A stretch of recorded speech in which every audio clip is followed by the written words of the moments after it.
Hi everyone, this is Sajid from Discover Coworking. With me, I have Alisha Anderson today, a community manager. We are gonna go to her and talk to her about her coworking journey. How did she end up in coworking? What she thinks of it, her challenges, things she loves, and more about her space. With that, Alisha, you are on. Can you please share your background and the space you're running and the type of space, please? Sure. Hi, my name's Alicia. I'm running 1528 Webster Street, which is a startup. It's a co-working space for startups, freelancers, entrepreneurs, and I have lots of experience in management and consulting. So Rick Berry and Anthony Severo, which are two gentlemen that came together for this joint venture, and this is their first project. So I got the opportunity to manage it.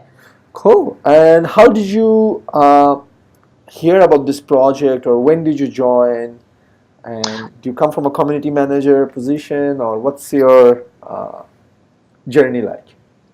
Sure. So I have a lot of experience in consulting, everything from management of properties to real estate to investing. And these two gentlemen were actually purchased the building from the Association of Realtors, the local Association of Realtors, and they remodeled it completely. They wanted it to be a great place to be, so they put in about 20 windows and just remodeled everything from the top to the bottom. We have state-of-the-art furniture. Everything is updated, new, and we don't want to overcrowd with our space here. So that was very big. They wanted it to have a great vibe and not be overcrowded, and make sure there's a strong sense of community. So we just are working on that, and I started out helping out initially with the startup stuff, getting it opened. And now that we're opened, we're just doing a lot of creative stuff with the community. I do the social media, and just kind of keeping the community together. Most of the stuff, the co-working stuff, can kind of eventually work on its own if you do it correctly. Very true, very true. I mean, I guess I'm trying. I mean, so for viewers or people who are reading about or watching this video, they will probably need some context in terms of 1528 Webster Street. I mean, when did it open? What kind of a space is it? I mean, you mentioned startups. Is it startups? What kind of startups? And any vertical, so that they have some more context in terms of how this co-working is happening, and also, yeah, let's start there, and then we'll focus on Oakland itself. Okay, great. So we have a lot of startups, entrepreneurs, people that kind of do the work by themselves. The largest team we have is about 9 people and growing. We have a couple of different cool startups here, and we opened a few months ago, and we're just accepting applications at this point, making sure it's a good fit for everyone. But not in a real big rush to move forward. We kind of look at this as a membership more than a space to be, or we also have designated spaces, so you always have your own desk. You don't have to share it with anyone. We're very conscious about the community. And how were you introduced to 1528 Webster Street? Was it like did you know Anthony or Rick, or is it just like you saw a job, looked Right. interesting? Looked interesting. Looked very interesting. Why is that? What is it that caught your attention? Can you share? Do you remember? Sure. Just I like. I think working directly for the owners is always a great experience. So I'm really big on that, and I saw that there were 2 owners of a huge project, and I thought that would just be cool to be a part of and help with the startup and just grow my network. Very nice. I like that idea. Again, cool. And then when you came on board, when did you know co-working, or was that like a new term for you? No, I was familiar with co-working. It's in a really gray area, which I love. I think it's cool, exciting. It seems like more of a membership versus like a working space, and that's kind of where I try to build that here with our community, is that we are a community with a membership, and it's great to be a part of. So that was new, but I also did a lot of research, checked out different places initially, and kind of saw the different stuff from WeWork to the Port to the big guys, all the way to the small ones. And I thought it would be great to help do a boutique co-working space that was based on membership and community. Very nice. And help us understand Oakland. For some of us who have not been to Oakland, or maybe I was fortunate enough to go to Oakland a few years ago, and I'm sure it's changing every day, especially being so close to San Francisco and across the bridge. I'm quite sure it's changing every minute. So tell us what Oakland is now, right now, looks like, and what's happening in that area. Sure. Well, the Warriors won. Go Warriors. Go Warriors. So our city is really amazing. It's a great place for startups and tech, people of color in tech. It's just a great place to kind of flourish. Very diverse, and pretty much Oakland is just growing. Definitely. A lot of people are moving from San Francisco. So it's also building up. There's a lot of big companies coming, a lot of apartments and condos that are coming up in downtown Oakland. 1528 is in the center of everything. We are downtown Oakland on Webster Street. And it's just a great place to be and a great place to flourish and grow your business. But Oakland is definitely on the rise. And how are people finding out about your space? I mean, are you doing any kind of promotion, outreach, marketing, or is that word of mouth? We do a lot of word of mouth. It's great that way as well. It creates a great community. So we do a lot of word of mouth. We advertise like on Craigslist as well. Craigslist is always great to advertise on. But most of it is just by referral. Okay, very nice. And any events, programming that you run over there? We do like a definitely breakfast on the go, where you can come in at the last Monday of the month and you're able to have breakfast ready for you for a few hours. The members seem to like that a lot. We did the champion game with the Warriors, and you were able to come out, and we were live streaming the game. We had wine and beer and appetizers. A great place to network. And that's pretty much where we're at now. I think eventually it will grow, but we're a pretty small community at this point. Oh, very nice. And you did mention a touch on that you have a membership application process. When you see that, what are you looking for?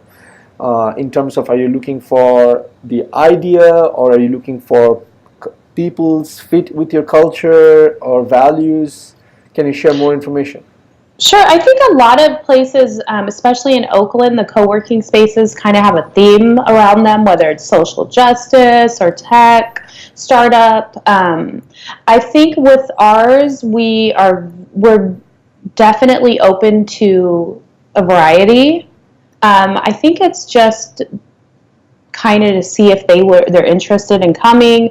We offer the networking and growing your network, which is great for startups, rather than like the free coffees and stuff like that. Like, we offer the quality of the relationships versus like the quantity, throwing in as many people and giving free coffee. Like, we have a boutique coffee shop, and you get a discount, but it's definitely to grow your network and to grow your business. It's just all business. Oh, and great. fun, a little fun, but definitely we want to help grow businesses and startups. Okay. I'm not going to take names here. However, I will tell you there are some big boxes out there, big box co-working, where their only goal is to cram up as many people as possible.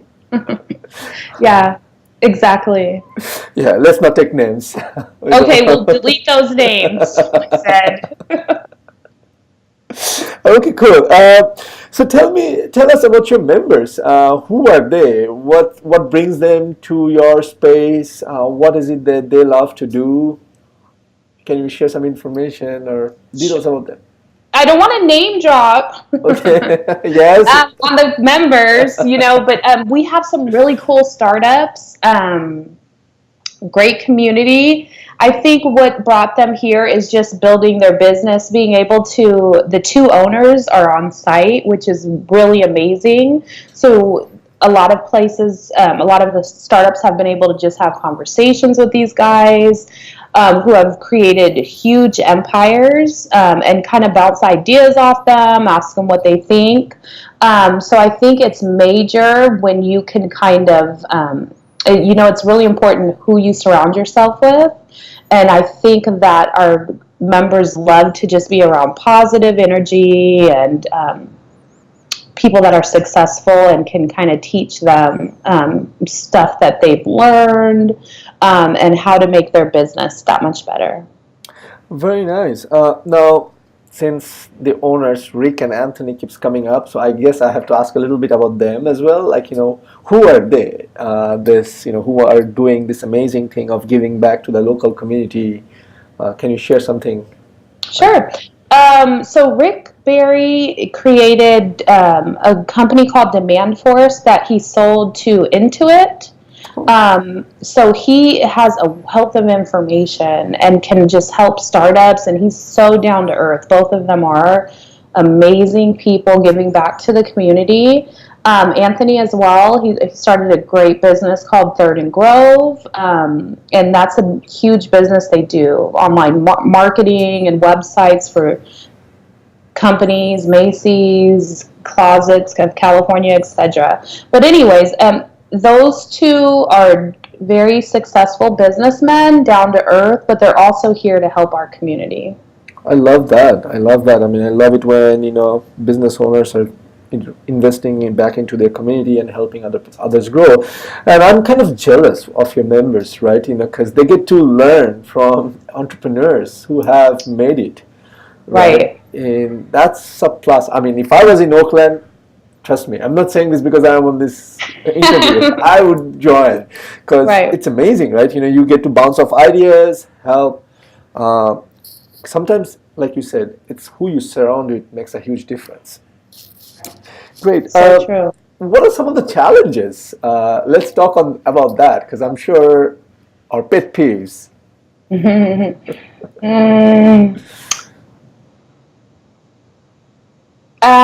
Let's see here. I mean, internet's important, and so I think that anytime as you're managing a co-working space, that's my number one priority is high-speed internet that never goes down. Okay. And I think initially that's where I learned a lot of stuff because I believe that you should have one internet service, two internet services. So in the case that one goes down, your members have no clue. It just routes to the next one.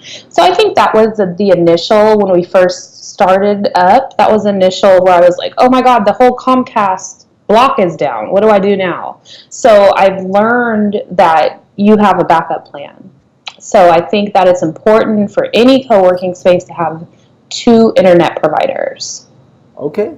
I guess you learned the hard way. I'm sorry to hear that. However, anyone watching this video or reading this summary, please make sure you have two internet lines, right?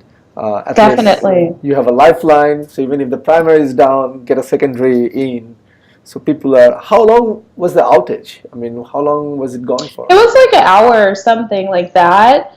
But in the tech world, that's like a year. So, and also you can't control, like if a tower goes down, if a car hits a tower, now you have no internet service for, a mile radius or something. But it's important to have that second backup plan. Make sure it's not from the same provider. Exactly. Totally different provider. Okay. Any conflicts between members that you had to sit in and kind of, patch things up, like, or? I hope never.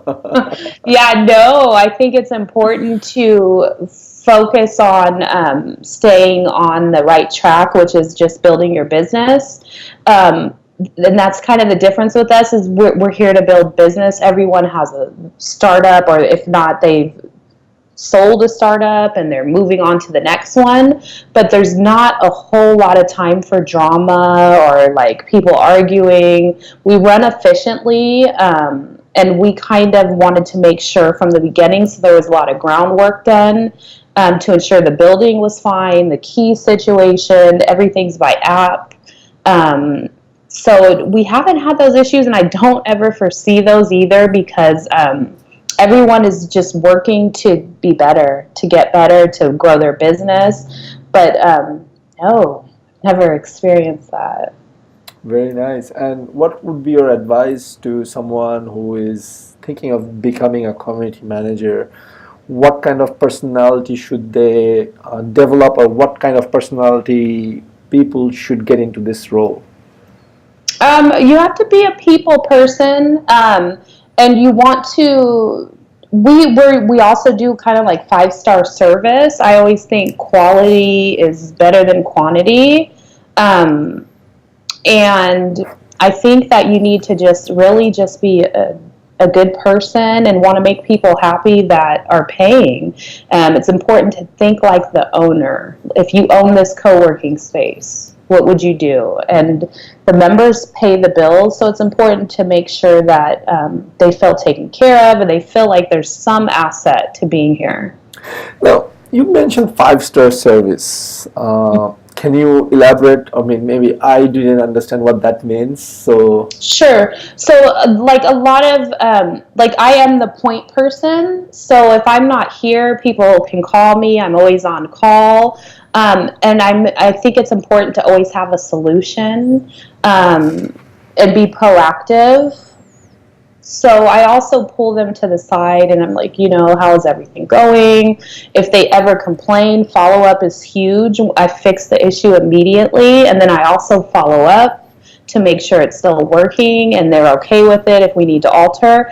But I think with co-working, because it's new, it's in the gray area, you can constantly change, and you have to be okay with being able to change and kind of be that person when they come in that's like, good morning, yay, today is Motivation Monday.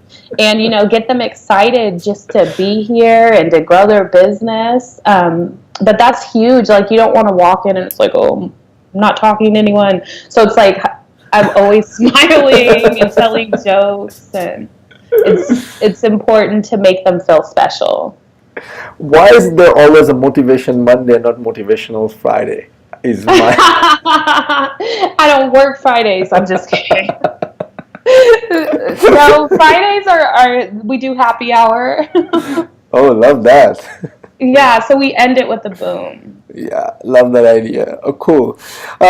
Last question before we wrap up. Knowing what you know, and after you have, I mean, I'm pretty sure you have touched it on the last, in terms of what kind of personality you should have to become a co-working manager. However, what would you do differently if you were to now that you know what your job entails? What would you do? Anything differently, or just leave it as is? As is. It's like it's always changing, and I'm changing with it. So there's never a point where I'm just like, oh my God, I should have did this, or we didn't do, because whatever it is that's not working, we change it immediately. Okay. And then we just keep changing with it and make it better. Okay. Well, Alisha, thank you very much for your time. You're this welcome. was fabulous. I learned a few things. I really like that, your checklist of proactive, the personality type. It's really helpful. I know I would be able to use that for hiring when I hire for my own space. But anyway, thank you for your time. We'll talk soon. Bye. Okay, have a great day. Bye. Bye.